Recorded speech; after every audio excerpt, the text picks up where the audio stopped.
Orange ଯିବ, କମଳା ଯିବ, ଅଙ୍ଗୁର ଯିବ ନା ନାଇଁ, ସେଉ ଯିବ। ସେଗୁଡ଼ା ଆମେ ସବୁ କଣ କହୁଛେ ନା ଫ୍ରୁଟ୍ସ ବି ଖାଉଛେ।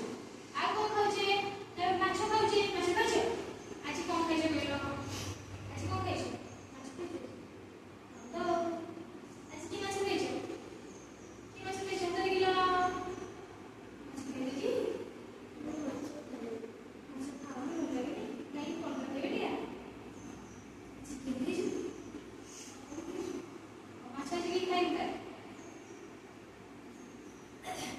ଆଉ କଣ ଖାଅ ନା କେକ୍ ଖାଅ। କେକ୍ ଭଲ ଲାଗେ? ତମେ ଯୋଉ ହାପି ବାର୍ଥଡେ କଟା ହୁଏ, ହାପି ବାର୍ଥଡେ କହି କଟା ହୁଏ, ସେ କେକ୍ ମିଠା ଲାଗେ ନା ଖଟା? ମିଠା ଲାଗେ ତ? କେମିତି ଲାଗେ ଜୋରେ କୁହ? ଆଉ ଆମେ କଣ ଖାଉ ନା ପନିପରିବା ଖାଉ।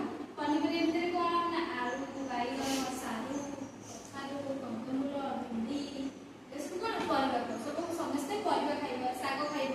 ସେଟା କଣ ନା ସେ ଆମକୁ ଅଧିକ ଶକ୍ତି ଦେଇଥାଏ।